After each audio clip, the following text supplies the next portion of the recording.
Et quand tu restes focus sur tes équipes et tes clients, globalement, il peut rien t'arriver. Et quand on dépend d'investisseurs extérieurs, on n'a pas la liberté. Je pense qu'on ne peut pas développer un logiciel métier si on ne comprend pas le métier. Quand on prend le tournant de l'intelligence artificielle de manière extrêmement rapide. Bonjour tout le monde, bienvenue dans ce nouveau numéro de Dixit. Ravi de vous retrouver en plateau. Je ne le dirai jamais assez, on a la chance d'avoir de très bons invités sur le plateau. Abonnez-vous à cette chaîne. Vous nous retrouvez également maintenant en podcast sur Spotify. Et oui, comme ça quand vous faites votre sport en voiture, vous pouvez nous écouter. Aujourd'hui, on a de la chance, vous allez voir, on va parler restauration, mais par un biais un petit peu détourné. Il a lancé son entreprise à 22 ans par instinct, avant de devoir quelques années plus tard mettre le pied sur le frein et affronter le moment où finalement beaucoup de choses lui échappent.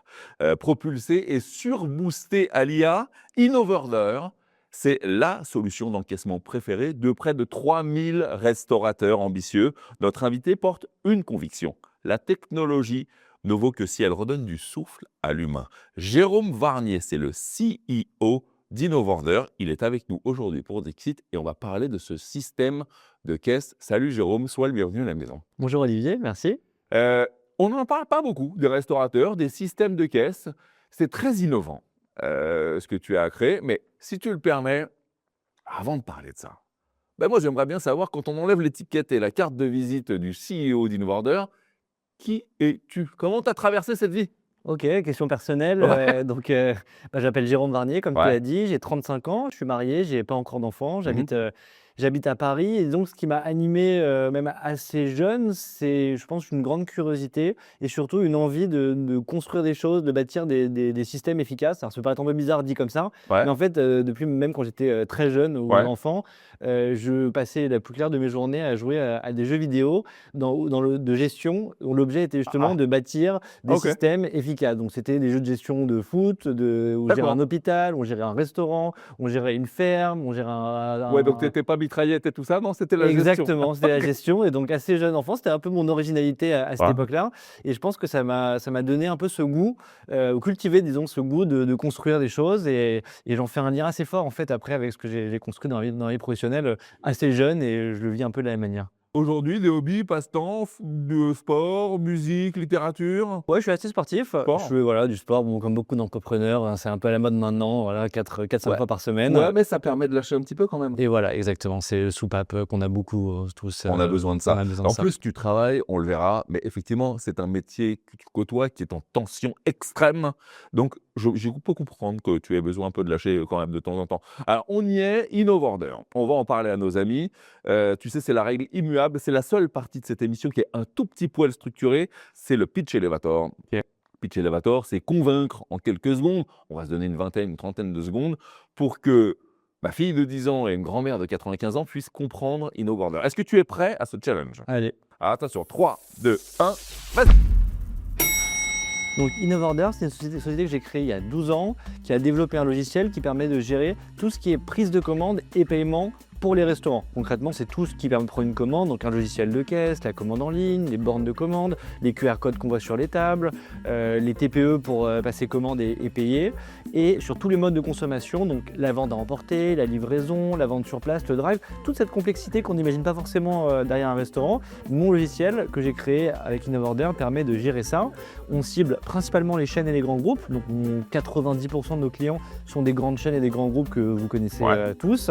Et aujourd'hui, on est 90 collaborateurs, on est en croissance de 30% par an et on est probablement le leader en France aujourd'hui sur notre métier et on est en train de se développer en Europe puisque là, à partir de cet été, on aura nos premiers clients en dehors de France et un développement européen. T'es convaincu? Écoute, fin d'émission. Je crois qu'il a cassé le game. T'as tout dit, bravo. Non mais bravo. Quel succès, cocorico, français en plus. Une idée de génie, beaucoup de restaurateurs conquis, convaincus. Ce qui m'intéresse, c'est la genèse de tout ça. Je voudrais que tu me racontes le moment ou les moments où ça devient une évidence qu'il faut créer ça et comment ça marche dans ta tête à ce moment-là.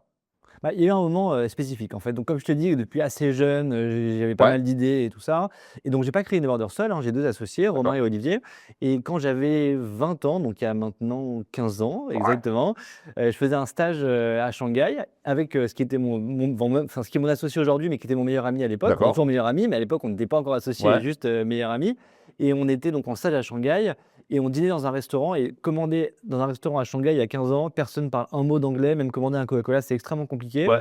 Et là, en fait, on est dans un restaurant et un serveur amène une tablette tactile, ce qui à l'époque n'existait quasiment pas, hein, c'était C'est avant clair. l'iPad et tout ça. Et sur cette tablette, on pouvait voir les photos, voir la description, changer la langue. Et donc, pour la première fois de nos voyages en Chine, Être autonome, en fait, on a pu finalement. commander de manière, assez simple et on s'est dit: «Mais en fait, c'est dingue, cette technologie». À côté de ça, je connaissais un peu la restauration par des jobs étudiants et Ouais. autres et je me suis dit qu'il y avait, une nouvelle technologie à apporter à la restauration pour moderniser la prise de commande et apporter plus de services aux clients. Donc on avait cette idée dans ce resto-là, à 20 ans Incroyable. et on a travaillé pendant 2 ans et 2 ans plus tard, on a créé, Donc c'est quoi ces 2 ans? C'est du code? C'est quoi? C'est, vous codez le logiciel? Qu'est-ce qui se passe pendant ces 2 ans? On était étudiants, hein, assez jeunes. Moi, j'étais D'accord. en première année de mon école de commerce.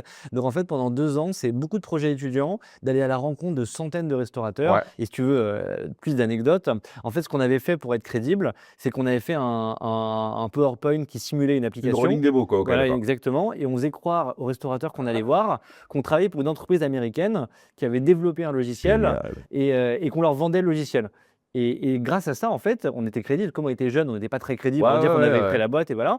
Et donc, en fait, on a été reçus par, plein de restaurateurs. On en a Génial. vu des centaines et comme ça, en fait, on a compris le marché, compris le métier et 2 ans plus tard, donc en 2014, c'est là qu'on s'est dit: «On a vu des centaines de restaurateurs, il y a un vrai besoin, on y croit». On travaillait bien ensemble avec Romain et on s'est dit: «Bah, on se lance, On y on va. n'a rien à perdre, on a 22 ans, on n'a rien à perdre» et c'est là qu'on a trouvé notre troisième associé Olivier et qu'on a commencé à développer l'application et Donc du dev, en OK. parallèle de nos études, voilà, ça a pris, 2 ans. On était étudiants, moi j'ai fini mes D'accord. études en Comment 2016. et là, à ce moment-là, comment tu finances? Bah, au début, Ou comme ça, en fonds propres, ou vous y allez tranquille? bah, ouais, même pas de fonds propres. En fait, on a le développeur qui développe, qui est pas payé. Nous, on n'était pas payés non plus, donc Mais globalement, ça 0 respire et ça financement sent la success story de folie, quoi. et après, voilà, on a gagné quelques concours de start-up. On gagne 5 000 € là, 10 000 € là, donc ça permettait de recruter les premiers stagiaires Incroyable. et petit à petit, voilà, on a Est-ce que tu te souviens du premier restaurateur qui te dit: «Allez!» ah bah, ça, je m'en souviens très bien. Ouais, En fait, nos 1ers 2 000 € de dépenses, ça a été pour faire un salon. Donc on avait un stand de 4 m², c'était une table et c'était le salon, à l'époque, qui s'appelait Rapid Resto, donc qui n'existe plus maintenant, avec salon de la restauration et donc on avait notre, tout petit stand. Comme on n'avait pas d'employés, j'ai demandé à des amis à moi de venir sur le stand pour faire genre on était, une entreprise et on a trouvé un restaurateur qui ouvrait son restaurant, 4 à 6 mois plus tard ouais, et qui a dit: «Moi, je veux des tablettes tactiles partout pour prendre la commande». Ça n'existait nulle part à l'époque, c'était avant les bornes McDo, avant ouais, tout ouais, ça ouais. et on s'est dit: «Bah, bien sûr!» Ça Ouais? n'existait absolument pas et donc là, pendant 4 5 mois, on a fait développer, développer, développer. On a fini par l'installer et en fait, ce qui s'est passé, c'est qu'on était, on travaillait dans le restaurant tous les midis pendant des semaines, en fait, parce que pour prendre les retours clients, Ah comprendre les ouais. besoins, Ah adapter le oui! logiciel et ça a duré des mois. Puis on a eu un deuxième, puis un troisième et en fait, on a eu comme ça ce qu'on appelait le laboratoire Innovorder. C'est nos 10 premiers clients chez qui on testait, en permanence et on faisait évoluer le logiciel, C'est eux qui t'ont, permis d'affiner le logiciel? Ah bah, plus que d'affiner, de comprendre le métier, en fait. Je pense qu'on ne peut pas développer un logiciel métier si on ne comprend pas le métier et je pense que notre Tu as force, raison. c'est qu'on a passé tellement de temps avec mes associés dans les restaurants à comprendre exactement les métiers, ses difficultés, son stress. Tant que tu l'as pas vécu, en fait, C'est infaillible. Ouais, tu raison. c'est En fait, je crois que c'était à l'époque, une publicité d'SFR qui disait ça, qui disait: «On part du client et ça change tout». voilà, peut-être. Tu vois? C'est assez simple. C'est-à-dire que c'est bien beau d'avoir des idées dans les bureaux, mais en fait, si c'est pas heurté à la vraie, raison d'être des clients, ça sert à rien, quoi. Voilà, c'est exactement Alors ça. ça, c'est le moment exaltant du début de l'aventure et tout ça, et tu as eu la gentillesse de nous partager ça. En 2019, hypercroissance, perte de contrôle, ça part un peu en vrille. Ouais. Est-ce que tu peux nous expliquer ce moment-là? Ouais, bah, en fait, c'est je pense beaucoup d'entrepreneurs vivent ça. Donc on a l'idée en 2014, on crée en 2014, on lance le produit vraiment en 2016-2017 après les tests Ouais, et là on a un succès incroyable. On signe, je sais pas, des dizaines de restaurants chaque mois, on ça grandit, va on trop signe vite. des chaînes, des grands groupes, ça va très vite. On n'a pas d'équipe. Moi à l'époque, j'ai 24-25 ans, Ouais. il faut recruter, il faut structurer, créer des pôles. À ce moment-là, en fait, le support client, c'est mon téléphone portable, le déploiement, c'est mon associé et moi, les cartons, on les fait, enfin on fait tout en fait évidemment Ouais. et donc il faut recruter. Je te la fais courte, mais on fait, toutes les erreurs possibles et imaginables. Mais pendant ce temps-là, on signe beaucoup de clients Et en 2019, en fait, ce qui a été un peu le choc pour moi, c'est qu'on avait signé pas mal de clients. On a signé notamment un très gros client et hyper content, on le signe. Je laisse les équipes gérer et 3 mois plus tard, sans le voir venir, courrier de résiliation, il résilie tout et il dit voilà, c'est terminé alors qu'il était engagé, mais il dit moi je paierai plus 1 euro et c'est fini. Et là je me dis qu'est-ce qu'on a raté en fait parce que Ouais, ouais. voilà, il y a un gros choc. Je prends le temps de faire une pause. À ce moment-là, je parle avec les équipes, je vais au bout des choses pour comprendre et je vois toutes les erreurs qu'on a faites, que voilà, Une somme de petites une erreurs. somme de petites erreurs, de désorganisation, d'équipes qui ne sont pas en situation de réussir, qui ne sont pas formées, qui n'ont pas les bons outils, qui ne communiquent pas correctement. Et là, je me dis: «On est en train de se planter complètement» et donc je fais un énorme stop et là, j'ai un déclic T'envisages d'arrêter? J'envisage d'arrêter parce qu'évidemment, on avait beaucoup grandi, beaucoup augmenté les dépenses. Ça commence à être difficile, on commence à perdre pas mal d'argent. Donc en même temps, il faut se financer, c'est le moment des levées de fonds. Donc bah, disons qu'il y a tout qui se gère en même temps. Une immense fatigue intérieure aussi. Oui, parce que t'as pas arrêté pendant toutes Voilà. ces années, quoi. Je parlerai pas de burn-out, mais parce que Ouais, c'était pas ça, mais je pense que tu c'est pas là où loin, j'ai quoi. frôlé mes limites et donc tu te demandes si tu vas arrêter et finalement c'est quelqu'un qui m'a aidé à voir les choses un peu différemment, voilà, quelqu'un qui est un coach professionnel qui m'a Une sorte de mentor qui t'a fait faire voilà. le pas de côté, quoi. Exactement et qui m'a expliqué qu'en fait, ce que je vivais, c'était normal. Ça s'appelle la Big Disease Company en anglais. Ça veut dire OK. qu'en fait, on est une petite entreprise encore, mais on la gère comme une grande entreprise avec toute l'inertie, le manque de communication OK. et à travers son accompagnement, en fait, j'ai fait un pas de côté et je suis revenu aux fondamentaux, les équipes et les clients et depuis, ça me lâche pas et quand tu restes focus sur tes équipes et tes clients, globalement, il peut rien t'arriver. Pah! Magnifique. J'adore. Juste, comment tu repars? C'est-à-dire que tu vois ce coach, qui te fait faire le pas de côté, tu vois ces erreurs-là, mais d'accord, il y a le voir et il y a concrètement repartir au combat. Parce que là, en fait, à ce moment-là, tu as ton client qui s'est barré, ça part en live, tes équipes, elles sont, j'imagine, au fond du trou. Ouais. C'est quoi tes actions pour, dire: «Allez les gars, on y retourne»? Bah, la première chose et je suis content que tu poses cette question, elle est sur moi-même. C'est Ouais. comment je retrouve l'énergie. Je pense que si un dirigeant n'est pas aligné avec ce qu'est son entreprise, il ne peut pas faire du bon travail. Donc C'est ce que tu appelles, toi, réinventer l'entreprise? réinventer l'entreprise, c'est la conséquence, j'ai envie de dire, mais déjà, c'est moi me réaligner moi-même avec ce que je fais en termes d'énergie, en termes de valeur, en termes de fonctionnement. Donc la première chose que j'ai faite, c'est aussi un pas de côté en termes de quantité de travail et c'est un moment, c'était le seul dans ma vie entrepreneuriale où je pense que pendant 1 mois ou 2, j'étais pas loin d'être à mi-temps. C'est-à-dire que je travaillais quelques heures par jour parce que j'étais pas capable de plus et je ressentais vraiment le besoin de prendre du repos, de prendre l'air D'accord. et d'être toujours en recul pour pas retomber dans le piège. Oxygéner, s'oxygéner. Ouais, OK, Exactement d'accord. et donc déjà la première décision forte que j'ai prise, c'est de travailler 4 heures par jour. Bon, ça a duré 1 mois ou 2, hein, ça a pas duré, Non, mais toute génial. toute ma vie, C'est hyper courageux. mais voilà et dans la tempête, c'est se recentrer là-dessus et après, bah, en se ressourçant, en retrouvant l'énergie, c'est se focus sur l'essentiel, donc les Les équipes, les basiques, les clients, les clients, problèmes, à l'humain. résoudre, l'humain, exactement, ouais. C'est dans l'humain qu'on trouve son énergie. Je vais te raconter un truc parce que c'est fou qu'on parle de caisse enregistreuse aujourd'hui. Il y a de ça 30 ans, à peu près, Ouais. environ 30 ans. Hem, j'ai eu un très bon ami à moi qui décide de monter un logiciel de caisse. Arrivions, ça n'existait pas beaucoup et lui, son truc, sa différenciation, et ça marchait du feu de Dieu au début, c'était qu'il avait réinventé de manière légale la façon de faire du black pour les restaurants, qui était, il faut le dire, monnaie courante à cette époque-là. Est-ce qu'aujourd'hui, ça existe encore ce genre de choses? Alors aujourd'hui, ça a quasiment disparu et D'accord. c'est même la raison d'être de logiciels comme le nôtre. Ouais, En fait, l'État, évidemment, se laisse pas avoir indéfiniment ouais, et ils ont mis en place, une nouvelle loi en 2016 qui a pris effet en 2018, qui impose aux logiciels comme le mien d'avoir une certification qui s'appelle la certification NF 525. OK, Donc tous les ans, Innovorder, on est audité pendant 3 jours et un auditeur indépendant qui certifie que justement ce que tu expliques n'est ouais, plus possible. d'accord, Donc ça a OK. été monnaie courante pendant des années C'est ça. et aujourd'hui, c'est quasiment impossible.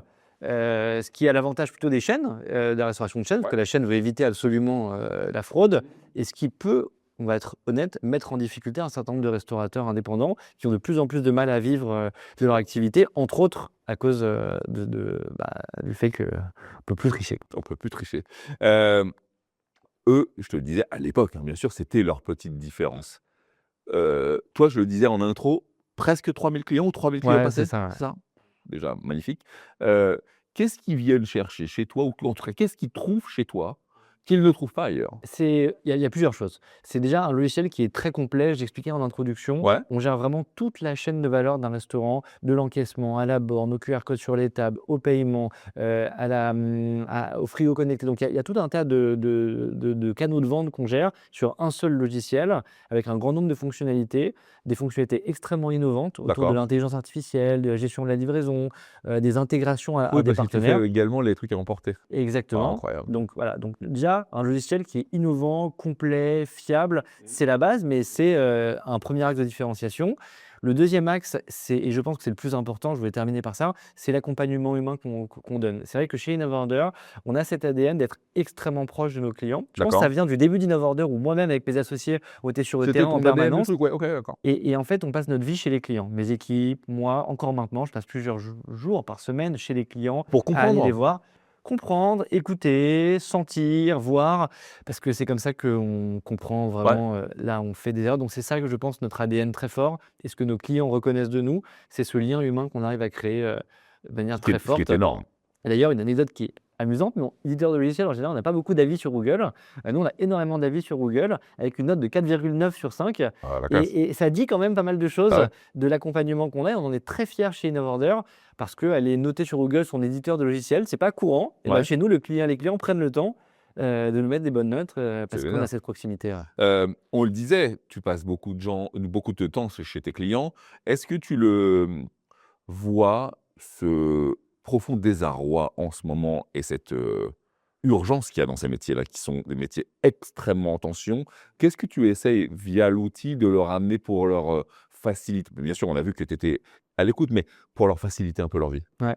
C'est un métier qui est très difficile, la restauration, très difficile de recruter. Ça, de moins en moins de personnes veulent faire ce métier. C'est un métier C'est très exigeant. dur, ouais. Il y a les coupures, on travaille le soir, on travaille quand les gens ne travaillent pas, en fait. On travaille Ouais. le midi, le soir, les week-ends, les jours fériés et voilà. Il y a l'inflation, qui a été, très, très forte pendant des années et Il y a eu surtout, le covid. il y a eu le covid, Ouais, ouais. une succession de crises, il y a des grèves, il y a des manifestations. Il y a toujours quelque chose, en fait, qui rend ce métier, très, très, très difficile. Ce qu'on essaie de leur apporter, c'est un logiciel qui leur fait gagner du temps, qui OK. leur simplifie la vie. C'est tellement compliqué aujourd'hui d'être restaurateur. On Ouais, essaye de rester faire sur vos voilà, fondamentaux, nous, le reste, on s'en occupe, quoi. exactement et en fait, c'est le logiciel, mais c'est aussi ce que je disais sur l'accompagnement humain, c'est d'être extrêmement présent pour eux, pour leur résoudre leurs problèmes. Parce que quand il y a un problème sur un logiciel, ce qui arrive tout le temps, ça peut être internet qui marche Ouais, pas, n'importe quoi, ils ont pas envie de s'en occuper. On fait beaucoup de choses à leur place et cette dimension accompagnement, elle est essentielle. On veut vraiment leur libérer l'esprit et leur vider la tête. ouais. Après, c'est pas que ça évidemment, notre logiciel, il permet, de traiter plus de clients, parce que des canaux de vente efficaces Mmh. permet d'attirer plus de clients, Ouais. d'être plus fluide, d'être plus efficace. On permet d'augmenter le panier moyen, qui est extrêmement important dans cette phase, Ouais, d'inflation pour aller bien sûr, chercher, bien sûr. un meilleur, revenu par client Ouais. et après une meilleure gestion au global des stocks, du personnel, pour optimiser un petit peu leurs coûts. Justement, on parlait de cette fameuse période de covid, j'en parle souvent aux entrepreneurs, c'est ce temps-là, toi, tu l'as utilisé comment? Ce temps du covid? Ah, c'était hors du temps. Bah ouais, C'est c'est un ça. moment, extraordinaire. Donc c'était entre nous, en fait, on l'a vécu. Nous, nos clients, c'est les Bah, restaurateurs. c'est ça Donc que je me dis, donc ça veut dire que le 16 mars 2020, ouais, de ouais, tel dit ça, il y a le confinement. Première chose que nous disent nos clients, tous, c'est: «On est fermé, on arrête de payer». Donc nous, déjà, notre chiffre d'affaires, il passe à zéro. Avant toute, PGE, prêt garanti par État, ouais. que sais-je, nous, notre chiffre d'affaires, il passe à zéro. Et donc on est face à un dilemme qui est de se dire nous, on était à ce moment-là en train de très forte croissance et en forte innovation, en phase de conquête de parts de marché et on se dit soit on se met en hibernation, mais est-ce qu'on va réussir à se réveiller? Parce qu'on n'est pas l'entreprise établie, qui a plein de clients que tout le monde Ouais, connaît, on est voilà. Ou alors est-ce qu'on continue à accélérer? Et en fait, le choix qu'on a fait et à ce moment-là, on avait des investisseurs qui nous ont fait confiance, c'est de se dire: «Même si on a un chiffre d'affaires à zéro, on va pas hiberner parce que sinon on est mort. On n'arrivera jamais à se relever». innover ou disparaître, Et la donc fameuse, voilà. Et donc on a beaucoup investi dans le produit à ce moment-là trop bien. et en fait, ça a beaucoup payé en En sortie de fait, c'est covid. salutaire, finalement, c'était un temps salutaire, finalement. Exactement.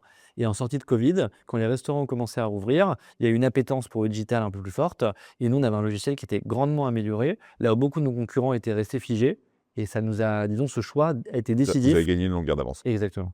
Bah, c'est en fait, je le vois parce que même moi, tu vois, je te le dis dans mon expérience personnelle, il y a pas très, très longtemps, j'étais à Londres. J'ai une petite fille qui est très allergique à un aliment, tu vois? La pistache et les noix de cajou. Et en fait, il y avait pas encore beaucoup ça en France. Je te parle de ça il y a 2 3 ans, on va là-bas et on commande quelque chose et en fait, sur tablette Ah ouais. et là, immédiatement, le premier truc qu'on me demande, c'est: «Est-ce que vous avez des allergies?» Donc on clique sur les trucs. tu aurais vu le truc qui s'est mis en place, le warning au-dessus de la table, tout le monde est arrivé. Et en fait, tout ça avait été géré via la tablette et via le logiciel qu'ils avaient. En fait, c'est le sens de l'histoire, ce truc-là. Intéressant. C'est incroyable, incroyable. Technologie, j'y viens, tu vois. Je le disais en intro, propulsé et surboosté à l'IA. L'IA, j'en parlais, ça doit te parler d'ailleurs il n'y a pas très très longtemps, on a fait un Dixit avec le chef Thierry Marx, tu sais, qui est le patron de l'UMIH, l'Union des métiers de l'hôtellerie, qui nous disait, et la phrase est forte, l'IA a télescopé nos vies, nos métiers, tout ça. Toi, l'IA, quelle dose tu mets dans InnoOrder d'IA? Comment tu la gères? Comment tu la structures? Comment tu la contrôles? En fait, on est, à mon sens, à la croisée des chemins. Tu parlais du Covid, donc on peut filer un petit peu cette analogie. Pour moi, on est un peu en février 2020 du Covid, c'est-à-dire juste avant une Ouais. espèce de révolution extrêmement forte. Ceux qui sont dedans l'aperçoivent, savent, mais pour le commun des mortels, disons que l'IA, c'est encore utilisé pour rédiger un mail Ouais, ou poser absolument. des questions comme Google.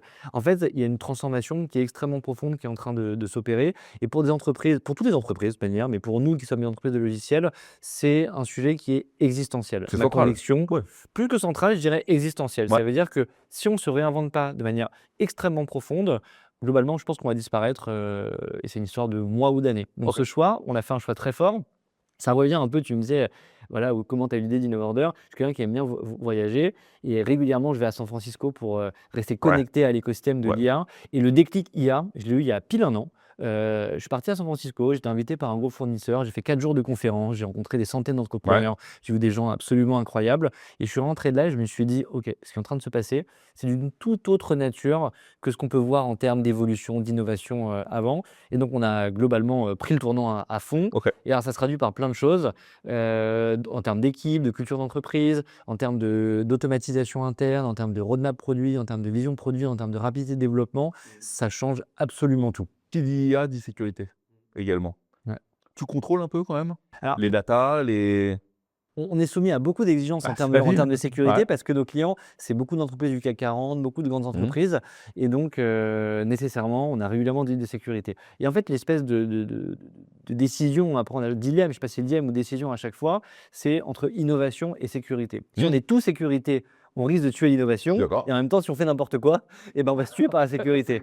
Et donc, c'est une espèce de juste milieu à traiter à chaque fois, donc de respecter bien très strict nos normes de sécurité et le moins possible casser l'esprit d'innovation qu'on essaie de cultiver. Donc en fait, on essaye de créer des écosystèmes dans lesquels on peut très fortement innover sans forcément mettre en J'ai place la compris. sécurité que ce n'est pas connecté. En pré-test, c'est du pré-test. Exactement. Ok. Ouais. Tu vas voir, c'est demain, hein. Mais vu la vitesse où tu vas, dans 2-3 ans, Ouais. enfin, c'est vraiment demain, hein. Mais tu l'as dit, le train d'innovation, il va très vite en ce moment. Donc dans 2-3 ans, finalement, c'est dans un siècle. Qu'est-ce que les clients, les restaurateurs qui utilisent InnoOrder auront de plus? Qu'est-ce qu'il y a dans ta tête? Ouais. Tu vas où? En fait, je pense qu'il faut repartir, et en plus, tu l'as dit, des besoins des clients. Et moi, dans mon métier, j'ai 2 types de clients. J'ai le client qui va vraiment me payer, c'est le restaurateur, Ouais. et l'utilisateur qui est le client du restaurant. Bien sûr, C'est mes bien deux. toi et moi, quoi. Exactement. Le restaurateur, qu'est-ce qu'il veut concrètement? Il veut gagner du temps, pas se prendre la tête. Tu veux que ça tourne. Il veut que ça tourne. Ouais. Donc en fait, ce qui va se passer, c'est le développement de ce qu'on appelle l'IA agentique. Donc l'IA agentique, c'est très très peu répandu aujourd'hui, mais c'est déjà en train d'arriver, ils l'ont fait déjà un petit peu.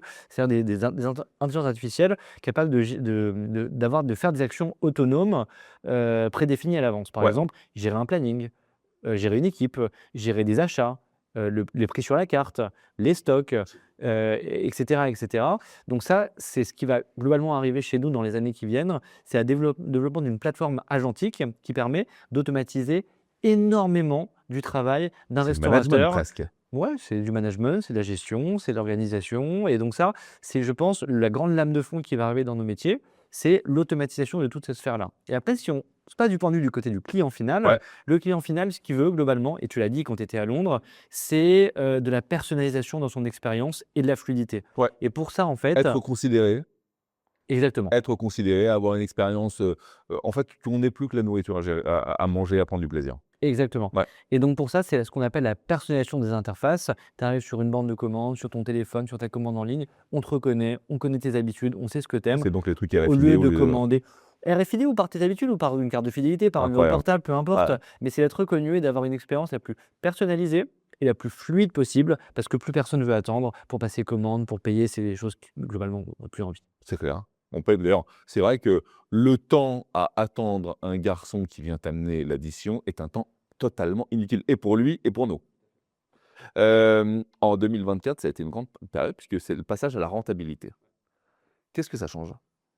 Ah, beaucoup de choses aussi, Bah tout à ouais, fait, j'imagine. en tant que Ouais, dirigeant. En fait, ouais, c'est un changement de paradigme. C'est-à-dire qu'évidemment, quand on est entrepreneur, on doit vivre avec son temps et on ne pas non plus aller complètement contre-courant avec ce ouais. qui se passe. Donc, nous, on a créé une entreprise du logiciel en forte croissance et le monde était fait avant 2023 Mmh. sur la levée de fonds et la recherche de la croissance. Donc, c'est-à-dire que pendant des années, j'ai géré l'entreprise avec un seul KPI, un seul North Star, comme on dit, étoile du Nord, c'est la croissance, la croissance, la croissance et presque peu importe le résultat Le emballé. moyen, OK, d'accord, ouais. Presque, parce OK, qu'on n'a OK. jamais non plus été, dans les folies, Ouais. mais presque peu importe. Et en 2023, le marché a radicalement changé et il a fallu aller sur la rentabilité. Donc on a fait ce shift très fort. Mmh. L'avantage, c'est qu'on n'était pas non plus à des années-lumière puisque en 8 mois, on est passé de «on n'est pas rentable» à «on est Ah rentable». OK. Alors ça nécessite des efforts, mais globalement, ce qui se passe, c'est que maintenant, chacun des projets, chacun des recrutements, tout est remis à l'aune de la rentabilité et ça crée en fait davantage de focus dans l'entreprise et au final c'est pour le mieux. Et moi à titre personnel, je suis beaucoup plus à l'aise et beaucoup plus aligné en tant que dirigeant à gérer une entreprise rentable plutôt qu'une entreprise qui ne veut que la croissance, tout en recherche de levée de fonds et qui va du coup dépendre d'investisseurs tiers, sachant que C'est une moi certaine forme de sérénité. c'est une forme de sérénité et je pense que ma valeur, cardinale, disons, qui m'anime en tant qu'entrepreneur, c'est la liberté et quand on dépend d'investisseurs extérieurs, on n'a pas la liberté, puisqu'on est toujours en train de demander de l'argent à quelqu'un et ça, c'est très inconfortable. Heu, on dit toujours derrière chaque grand homme, alors vous, vous êtes 3. Derrière ces grands hommes, il y a toujours des équipes. Ouais. Heu, souvent les entrepreneurs sont très fiers. Je voudrais qu'on fasse un petit point justement sur ces équipes qui, ces 90 personnes maintenant qui innovent. Est-ce qu'ils ont, des valeurs communes? Est-ce que tu commences à sentir, et ça c'est une fierté pour l'entrepreneur en général, tu sais, la fierté de porter le maillot? Ouais. L'appartenance à la boîte? Un mot pour tes équi sur ces équipes? Ah, vraiment c'est je dirais que je lui pose la question parce que quand on a créé Neverdoor avec mes associés, la première chose qu'on s'est dit, c'est qu'on a envie de créer l'environnement de travail, le plus sympa pour tout le monde, Ouais. dans le sens où on est respectueux, bienveillant et on investit énormément sur les équipes pour faire en sorte que chacun se sente bien, évolue et construise des carrières. Et aujourd'hui, bah, c'est notre plus grande force, l'équipe, tout tourne à cause de l'équipe. Bah Moi, ouais. j'ai une reconnaissance, infinie, pour l'ensemble des collaborateurs, Ouais. Innovorder et c'est chez eux que je puise, l'énergie au quotidien de se battre, d'aller résoudre des problèmes, de grandir. C'est avec eux qu'on le fait, c'est ensemble qu'on le fait et effectivement, on a la chance aujourd'hui d'avoir une équipe qui est très forte, qui a ses valeurs communes, bienveillance, excellence, amélioration continue, qui sont des valeurs qui nous animent vraiment très Ouais. fortement. On a très peu de turnover, on a des équipes qui restent sur le long terme, qui sont hyper engagées, qui sont au service des clients et ça, c'est de très, très loin ma plus grande fierté, en Bah, tant tu m'étonnes. qu'entrepreneur. Alors justement, pour apporter un peu de poivre là-dedans, mais tu sais, on le disait, c'est une société finalement très tech. Oui. Est-ce que tu peux entendre ou comprendre que, alors je ne sais pas si c'est le cas chez vous, mais une certaine friction, une certaine peur que trop de tech tue l'humain et les remplace? On avait sur, ce siège-là, il n'y a pas très longtemps, tu sais, le philosophe Luc Ferry, qui a écrit un bouquin qui s'appelle, «L'IA, le grand remplacement». Est-ce que tu sens dans les équipes le fait qu'ils ont une petite crainte d'être un jour remplacés par l'IA? Je pense qu'on l'a tous. Ouais, Je pense que tout le monde a cette crainte. ouais. On voit chaque semaine les progrès de l'IA qui sont spectaculaires, tel nouveau modèle, telle innovation. Chaque semaine, si on suit la presse spécialisée, on voit que telle entreprise licencie 20% de ses effectifs du jour Absolument. au lendemain Ouais, alors qu'ils sont en pleine croissance et qu'ils sont rentables. Donc, il faudrait être aveugle pour pas le voir. pour pas le voir et pas se poser de questions. Maintenant, une fois qu'on a dit ça, nous, ce qu'on est en train de faire, en fait, c'est de s'adapter. Et je pense que là, cette fois-ci, l'adaptation est encore plus importante, elle est très rapide et notre manière de traiter ça chez Innovorder, la promesse en fait envers notre équipe, c'est d'investir massivement dans la formation, l'organisation, la culture entreprise pour permettre à chacun de s'adapter à ce nouveau monde. Mais c'est vrai que l'adaptation, elle est complexe cette fois-ci, Ouais. elle est très rapide, mais aujourd'hui chez Innovorder, on ne ferme pas de poste, au contraire, on continue de recruter, on continue à grandir, mais on va chercher des qualités qui peuvent être différentes que Ouais, ce que ouais. je cherchais il y a quelques années. On arrive presque au but de cet entretien. On en parlerait pendant des heures et tout, c'est passionnant. Autant le produit que le parcours d'entrepreneur, j'ai envie de dire, parce que quand même, il est semé de beaucoup de choses, ce jeune parcours finalement. Si tu avais un mot pour les gens qui nous regardent, qu'est-ce que tu souhaiterais qu'ils retiennent, par exemple, de notre entretien aujourd'hui sur la boîte? Sur InnoOrder, qu'on est une entreprise qui est très proche de ses clients, qui recrute, qui est proche de ses équipes, qui a une volonté très forte de changer les choses et de simplifier la vie de nos clients, du métier de restaurateur, qu'on est en train de prendre le tournant de l'intelligence artificielle de manière extrêmement rapide et je pense qu'on le fait, nos équipes le font avec intelligence D'accord. dans ce monde-là et qu'on recherche à recruter, on cherche des nouveaux clients, on cherche des nouveaux partenariats, on cherche à se développer en dehors de France, on L'Europe, donc cherche, au nouveau goal. voilà, Ouais. exactement. On cherche des nouvelles verticales. Je serai en Chine la semaine prochaine sur le plus grand salon du retail chinois pour aller justement m'inspirer, trouver des nouveaux partenaires. Donc voilà, c'est ce que j'aimerais qu'ils retiennent, c'est cette ouverture qu'on a. Et Et l'envie de bien faire et l'envie de faire, ouais, vite et puis, cocorico, encore une fois, je le dis, une boîte française, non mais c'est super. On va bientôt se quitter. Il me reste encore mon fameux pouvoir magique à te donner. Je vais te le prêter. C'est le pouvoir magique du contrôle Z. Mhm. Tu connais ce raccourci clavier qui permet de revenir en arrière. Toi qui connais maintenant la suite de cette folle aventure, la suite de ta vie, est-ce que si tu pouvais revenir à un moment et faire différemment, pas faire plus fort, prendre un autre chemin, tu reviendrais à quel moment de ta vie? Ah, ça, c'est une question qui est une très bonne question. Heu, on a un petit peu parlé. Je pense que c'est le moment où on était dans cette course à la levée de fonds Ouais. et qu'à un moment, le marché nous disait: «Bien sûr, InnoOrder, vous pouvez lever 30 millions, 40 millions, 50 millions d'euros». Et en fait, quand on te dit ça, forcément, tu te dis: «Bon, je vais aller le faire, en fait, que ce serait fou de ne pas le faire». Ouais. Et en fait, je me suis mis dans une dynamique d'aller chercher cet argent-là et à ce moment-là, toujours pareil, défocus du business, défocus des équipes, aller chercher une espèce de but, un peu, artificiel et Ouais. intangible. En plus, on n'a même pas réussi à le faire et je pense que j'ai perdu beaucoup d'énergie là-dedans et donc si c'était à refaire, je pense qu'à ce moment-là, je me dirais: «Non, non, Jérôme, tu restes focus sur ton équipe et ton business, tu vas chercher de la rentabilité, peu importe ce qu'on te propose par ailleurs, tu restes focus». Tu te laisses pas aveugler par, Et voilà, OK. oui, c'est comme ça qu'on construit des choses solides sur le long terme, parce que j'ai pour InnoOrder une vision très long terme. En fait, ça fait 12 ans qu'on est sur InnoOrder, mais je pense que dans 12 ans, on y sera Bien encore. sûr. C'est une entreprise, qui me tient énormément à cœur et en fait, pas besoin d'aller chercher, tout le temps des investisseurs et ça peut être un conseil d'ailleurs pour certains qui nous écoutent, que j'aide, ou je coach beaucoup d'entrepreneurs, je suis beaucoup d'entrepreneurs qui sont un peu moins avancés au début de leur Ouais. aventure et souvent, en fait, il y a une obsession pour aller chercher, levée de fonds La parce levée, qu'on ouais. coche la case, on dit qu'on en a besoin et en fait, ça crée une espèce de cercle qui est pas forcément vertueux et qui peut être très perdant à la fin pour les entrepreneurs et donc moi, ce que mon conseil, c'est méfiance sur les levées de fonds, Au miroir aux alouettes. voilà. Jérôme, tu viens de terminer ton Dixit. C'était super chouette. Bravo. Merci. On va vous mettre toutes les informations en bas de cette vidéo pour aller chercher de l'info sur InnoOrder. D'ailleurs, vous êtes un client, vous êtes restaurateur, vous voulez être partenaire dans l'entreprise. En France comme en Europe, on va vous mettre tous les liens. Comme ça, vous pourrez parler directement à Jérôme. Merci pour ton temps. Merci à toi. Vous qui nous suivez, on se retrouve très vite pour un nouveau numéro de Dixit. D'ici là, tâchez d'être heureux. Le reste, ça suit toujours. Et abonnez-vous à notre chaîne. Bye bye.